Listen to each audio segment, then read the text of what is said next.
Want your job back? No. Too bad, you can't have it.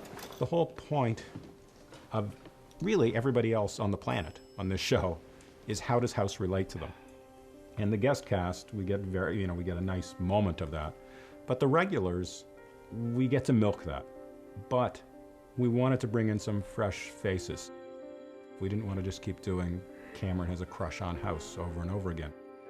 It's refreshing to bring in new energies.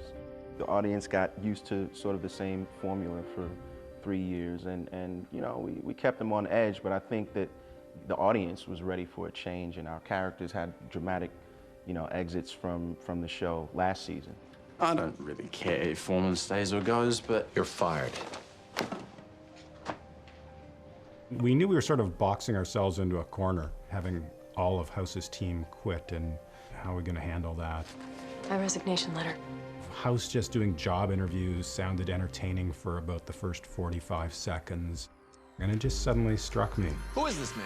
We could do what these reality shows do, and most TV shows you can't, but we got a character here that allowed us to do it. I'm not gonna fire you every time you get a wrong answer. Neville Chamberlain. You're fired. A guy who wouldn't just interview 30 people and hire 3 of them. He'd hire 30 people and then fire 27 of them. Row D, you're fired.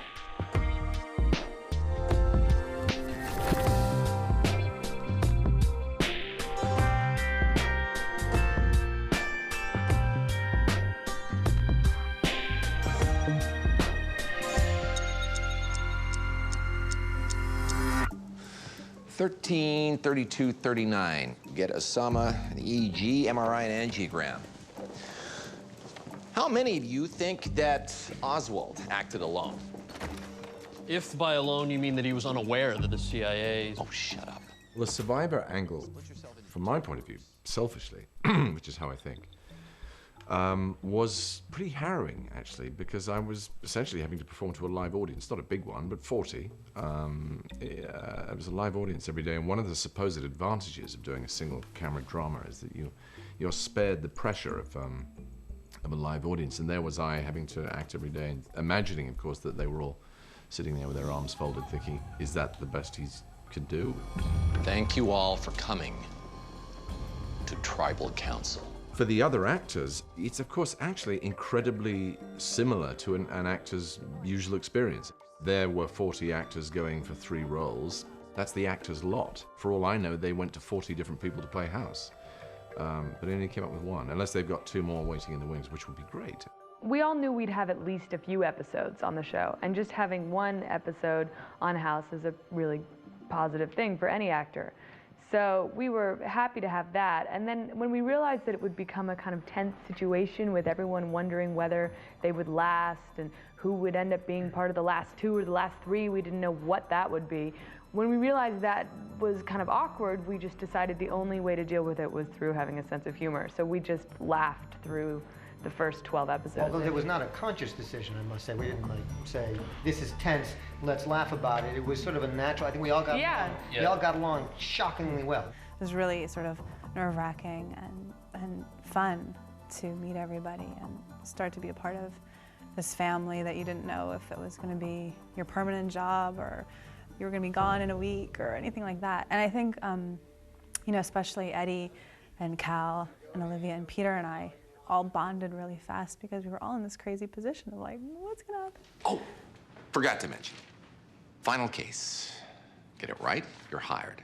Runner-up will be decided strictly on some definition of merit. I think we were fortunate in that you could have, if you stuck 40 and then, decreased that number actors in a room in any other situation, you'd probably have people who didn't necessarily get along, but remarkably we all legitimately got along, and that made it a lot of fun. Yeah, and it was stressful. I mean, this is a situation where it plays into every actor's fear, which is, of course, getting fired. I mean, I've never had that fear, but I know these 2 have that a lot. And, so it was weird to be in that zone of, as an actor and a human being, having to sort of dodge those emotional bullets. I'm not gonna fire you. You're gonna quit. Go on, get out of here. It was a lot of fun to write. The actual doing it turned out to be a lot more painful than I thought it would be, because the thing about actors, a lot of people don't know this, they're actually human beings. And we wound up hiring these people and starting to like these people and starting to care about these people. And we were playing the same game with them. You didn't tell them I was coming back? She did.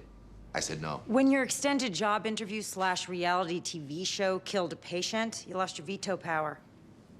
Everybody, this is Dr. Foreman. Does this mean there's one less slot for us? In our initial conception, we were going to find 2 new candidates and have Foreman rejoin the team as he does now. You know, and as evidence of how we fell in love with so many, we have 3 candidates and Foreman. One of the reasons why we didn't set out to increase that sort of core group is that in terms of shooting time, to accommodate more actors during those differential diagnosis scenes actually takes longer, and we were not looking to do that, make things more complicated. You're fired. Originally, the idea was it'd be so cool to get somebody that everybody knew and then fire them right away. You want to grab some dinner? Maybe a movie? Because we had so many people, and because we really weren't sure, we felt the audience couldn't be ahead of us. But that is the problem. You know, you set up a game like that that's supposed to last for 7 episodes, and if you've got 3 TV stars in the middle of 27 people that nobody's heard of, everybody knows it's going to be them, so it loses its excitement. But we didn't know who it was going to be, so anybody who claims they were ahead of us is lying. Because literally, we were shooting episodes and we didn't know who the final 3 were going to be. I think I made, I don't know how many, either 6 or 8 deals with actors that extended over the 8 or 9 episode arc because we genuinely did not know. Everybody in the staff obviously had different people who they thought, or different characters who they wanted to keep. And so we actually had a meeting once where we put on the board and we all voted. Yeah. The whole staff ranked them 1 through 5. And then we tallied them up and the averaged them out, and the averages were like all the same. They were all the same. It was really hard. We were just like, I don't know, life imitating art, or, you know, it became literally Survivor for us to decide who we're gonna keep, because it was just, they were all good. So it was, but unfortunately we had to decide, because we're like, well, he can't have a 5-person or 6-person team. It's just too much. So, and we actually considered that, but it seemed like such a cheat at the end. If you set up, we got to fire all these people, to just say, oh, we're going to keep, you know. So we were forced. Sorry, Henry. We had some giggles. You agreed with everything he said. You finished each other's sentences. That's why I gotta go. Don't need someone to tell you what you're already thinking. Funny, I was going to say that. My wife said, you're crazy. I mean, she wanted me to take the job, and she was like, you're crazy, just knowing who I am. She said, you don't want this job. This is going to make you insane. It's exactly your worst nightmare. Cole, how's it going with your patient? Still seeing stuff. I hear House is treating you like crap. He treats everyone badly. Yeah, but I heard you're special. But I sort of felt like I wasn't sure how close to get to anyone, because you didn't know who was staying or who was leaving, and there were so many people, so you sort of felt like, okay, I guess I'll just sort of wait this out and see how it all turns out. And because I wasn't, and Chase wasn't, and yeah, Omar was a little bit, but we weren't really in those scenes, you know, we weren't in the classroom or in the lecture hall where they were sort of sorting all that out, so we weren't working with any of the new actors for a long time. Take Bosley and the other visible minority to the funeral home. The rest of you young white people, the world is your oyster. An MRI with contrast, EEG, LP, and blood panel. And Angels, be careful. I mean, we were so happy to be in each script. First of all, we were reading each of the new scripts backwards to see if we got fired. Right. Yeah. And if we didn't, it was like, yippee, I get to be there. And so you would really relish every moment. And that was, I think, good for us, good for our work, and also good for our attitudes. It was also weird to know that the next script was being very carefully vetted, and like nobody was allowed to see it. And if one popped up on the, you know, on the makeup person's table, it was, you know, you'd sort of look at it like, oh my God, is that it? It holds your fate. And they'd come up and take it away, and that, you're not supposed to look at that. Yeah. I nominate Amber. Cutthroat bitch. Rise. You're surprised? Everyone's pick. There was sort of a 3 or 4 week span where one of us was going to be fired each week. And so we really knew that that phone call was coming, and any time that like Katie wanted to talk to you or David wanted to talk to you was super stressful. You said get her underwear? I got it. Your scheme was brilliant. And you're fired. Eddie was the first person out of that group of 5 of us to go, and it was really weirdly devastating because we'd become so close. Watching people get kind of picked off the show was very bizarre because many times we had no idea who'd been fired before we sat down for the table read. And I tried not to read the last page because I actually didn't even want to know until the end of the table read is who was leaving, but it was pretty brutal. And so each actor was getting a phone call from the producers 2 days before the read-through saying, you know, it's your turn. It's the Grim Reaper. Amber, please stand. You didn't call me bitch, is that bad? And the day that I found out that I wasn't coming back was like devastating. I really grew to love being here, and the character that, you know, they were writing for me was such a, doesn't come along every day. It's so specific and fun and juicy and wild, for me at least, and I really loved playing her, so it was like sad to see that end. If you're gonna work for me, you have to be willing to be wrong, willing to lose. Because you just did. You're fired. Annie was one of the few that David and I met her outside the office, and she knew the conversation just because she knew that, you know, there's no other reason why David and I would come to talk to her, so it was really tough. Raise the camera just a little bit. Okay, I think this is it. Good mark. And set. Trauma must have stimulated a pre-existing heart condition. Autoimmune, congenital anomaly, blood clotting disorder, lead poisoning. Great, let's explore that. Quick, get around panacea. We can narrow it down by looking for... We've got a show that is at its core a procedural show, and we don't want to change what this show is.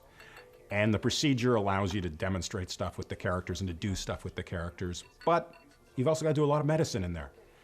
And the medicine is absolutely necessary, and that's the essence of the show, but it's the spine on which we hang everything else. But as a result of that, we only have a certain number of pages. It's not a soap opera where it's just all about the relationship. We only have a certain number of pages to deal with that stuff.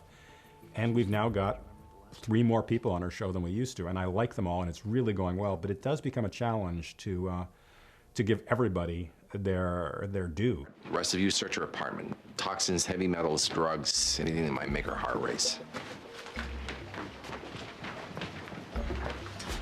What was hard, and we're just sort of, I think, hitting a good place with it, was how to incorporate Cameron, Chase, and Foreman. Cysts, synesthesia, heart attack. You guys have got... Von Hippel-Lindau syndrome. Raises red blood cell count, causes masses on the organs. One of the masses... In the season when Chase makes his entrance, and he's the one in the top of the OR who gives the diagnosis, it sort of, to me, felt like the boy becomes a man. This is a closed procedure. Gallery's off limits. Not to the surgical staff. What I love about when I see our old cast in this new season, they have more gravity and they seem to have more weight by virtue of the fact that we have these new candidates. There's still sort of, you know, a respect that Chase has for House's process and how good he is. So he does get dragged back into it occasionally, but he's more sort of on the outside looking in, which is great because it's sort of more, you know, I'm viewing it now. You know, I'm sort of watching the process and sort of being continually frustrated, as I'm sure the new team have been. I'm kind of jealous of you guys because you guys like are wearing sweatpants and like sneakers, and it's cool. Yeah, exactly. It works. You're an idiot. The hair where I'm working or both? Hair makes you look like a hooker. I like it. It is sort of nice that a lot of the work that I'm doing now as Cameron is a little bit more one-on-one instead of in a huge group and with a patient. But then, you know, at the same time, I do sort of miss the group dynamic of you know, Omar and Jesse and I have spent 3 years spending so much time together that every time we sort of pass each other, we're like, oh, how are you? I mean, you know, it's like we feel like little lost puppies or something, you know, without the three of us together. Both of us, we just like to go to the writer's room and sit there and distract everyone for a while until they kick us out. The last thing I ever want to do is work. I'm the least ambitious man I've ever met in my life. I don't want to work at all. And when I read the scripts now, the less I'm in, the better for me. And because I love sleeping and reading and not pretending I'm someone else with makeup on my face. From the very first episode, the entire original cast really came out and introduced themselves and made us feel very, very included. So we didn't have to deal with that sort of awkwardness, I think.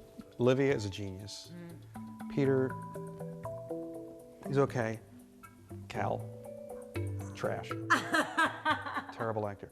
That's all you need to know. See, it's like this. It's very easy to remember. Olivia, Peter, Cal. Olivia and I are fine with the medical jargon. Cal seems to have the most trouble with it. Some trouble. Just kidding. Autoimmune, congenital, not autoimmune. Sorry. I remember my first really, really difficult medical term. It was in the surgery. I think one of you, I don't know if you guys were in the scene, and it didn't even have to be right because the surgical mask was over my mouth. But I was so nervous, just sweating and couldn't figure out what I was supposed to be doing, and I'm supposed to be doing surgery, but it looks like I'm eating dinner. My arms are just doing that, and I had to say, alveolar hydatid disease. It's all the organs. It doesn't sound as hard as the others, like cryoglobulinemia or encephalitis or pneumococcus. You win. You win. But it was the most difficult thing I'd ever done, and it was one of our first episodes, and I was so desperate, and I don't even think I got it right. I think they probably just fixed it because my mouth was covered anyway, but I was like, oh God. And I wasn't listening to anybody else in the scene. All I could think was alveolar hydatid. Mine is the synesthesia new. That was my first medical. That was actually the first thing my character ever said. Is the synesthesia new? And I got endless from her about it because I just couldn't synesthesia. Synesthesia is hard. It's hard. Cal, what was yours? They didn't give me medical stuff for a And very I long rest my time. case. Do you remember this? Yes, They I didn't rest do- my case. The whole first season, Kuttner doesn't have very much to do. So I'm curious to see. And have you asked yourself why? Is there any introspection about that? People love your character. You don't want to change them because then you change them, they're a different character. Who knows if people will love them. On the other hand, you have to be true to them and they have to grow. On the other hand, 3 hands so far, people don't grow. People don't change that much. And on TV, you want to demonstrate that. You want to just get little glimpses of changes. And it's less about change and more about striving to change. Trying to figure out how you should be and how you should interact with the world. You're antisocial, so you assume I'm antisocial? How about if I just get naked and you shut up? If I thought I could get you naked, I would have led with that. The title Frozen notwithstanding, I think there was a tingle of warmth in that for House. But then again, I think that makes him uncomfortable. House is a creature of habit. And I think that sudden prospect of human contact, I think, was probably nice though it was. I think it was at the same time rather disconcerting, threatening even. That means change. That means looking at things differently. That means re-examining how I live, how I House. I'm not House. I'm an actor who plays House. I keep having to emphasize that. I made her take them off like I should have. I'd have seen the toe and have solved the case days ago. But you don't care about her. Of course not. House doesn't care about anyone. Just a bunch of things we've wanted to do for a long time just came together. We wanted to get Wilson into a relationship. Cutthroat bitch? I call her Amber. We wanted to get him into a different type of relationship than he's used to, and we wanted to bring Amber back. We thought she was a natural match to be Wilson's girlfriend. It seemed surprising and yet made sense, which is always what we're striving to do. And we wanted to challenge the House-Wilson friendship. So those 3 things are all serviced by what was happening there. You like that she has no regard for consequences. You like that she can humiliate someone if it serves. Oh my God. You're sleeping with me. Well, the Wilson House Amber thing, it's as old as time. House becomes more and more jealous, essentially. It's not his finest hour. It leads him into behavior of which he's probably not all that proud. Went by your hotel this morning. They told me you moved out. Moved in with CB? No, apparently I moved in with you. From the very beginning, when we shot the pilot of this show, one thing that Hugh said was it's interesting that Wilson's the one person on the show who A, has no control over him, and B, who he has no control over.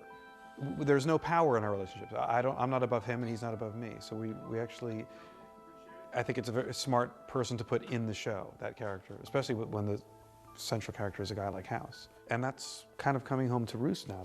Those are relationships you choose. You weren't hired and you didn't hire, you chose this person to be your friend. Those are harder. House and Wilson, they start to, not grow apart exactly, but they have to acknowledge that it is not just, they're not Butch and Sundance anymore. I need you to sleep with Wilson. Good morning. He's involved with an inappropriate woman. I got this call, and it was Katie Jacobs and David Shore together calling me on my cell phone, and I remember I was on the street. I had walked into a store to go shopping. You wanted to see me? We called Annie, and we made it a point to sort of say, we want you back, and we're so excited, but you're going to die very quick, because we didn't want to sort of bring her along and toy with her. And I almost fell over on the sidewalk. I was so happy. So then, this job turned into a job of a lifetime. I think we had one episode as series regulars before the strike. We shot 3. We shot 3, but 1 aired before the strike. Is that what happened? No. We were barely in the door. Right. We basically, it was the 12 episodes that we shot, and then essentially the writers are going on strike and we're shooting down production, and it was the weirdest thing because we were celebrating the fact that we now were on the show full time, but couldn't work on it. So it was like a 4-month waiting period of, when do we get to go back and do this again? Liver failure means whatever this thing is, it's spreading despite the fact that she's frozen. Hepatic and heart failure could mean. The strike cost us 8 episodes. We would have done 24 otherwise. We're doing 16. 3 months gone. After the strike ended, Fox did not want to bring us back. They wanted us to just start working on season 5. But it was important to us that we finish the story in some way. So we insisted on getting 4 more episodes. Where are you going? Taking Wilson for a drink. Episode 15 of this season is one of the best episodes I've ever read of this show. It was really an extraordinary episode. Well, not all. Well, down to only my panties. Oh, that word. After all year. But no, that's not true. There's also some other interesting things. No, it is true. That is because what they are trying to do is an incredibly difficult thing. And action. You might have killed her already. This is exactly what I said would happen. Now it's in her brain. Brain involvement. The idea that House can't save her is such a terrifying feeling for the whole team, for Wilson, for House himself, that, this is something that he's incapable of doing, that there's nothing he can do, there's no brilliant idea he could have, there's not going to be the epiphany that people expect sometime after Act 4. It's not gonna happen, and that's why I think it's such a brilliantly written episode, that the audience will be so shocked. He is the attending. You are the family. Go and be with the patient. I feel like there's so much left to explore about House precisely because of what David and Hugh bring to the character and all the writers. You're never really sure when it comes to House. There's so much going on inside of there. Baby, be Mark. I have no idea what's gonna happen next season. I've completely given up wondering. It's like, nobody either they know and they're really good at keeping secrets, or we're all clueless. I have ideas for, beginnings of seasons, but I definitely don't want to tell you. Up to ask the guys in the folks in the writer's room. I wish I had some idea. I have absolutely no idea where House is going to be. I don't know. They don't tell us. We honestly don't know. Writers don't tell actors anything. Maybe we won't come back. Maybe that's it now. Well, I'm going to knock on the wood. No, I mean, we love doing the comedy and that stuff, and we love having fun with that. But House and Wilson, we obviously left season 4 on this huge question mark for them, and we are going to explore that. We are not going to shortchange that. We want to take that somewhere. We'll deal with House and Wilson, and then after that,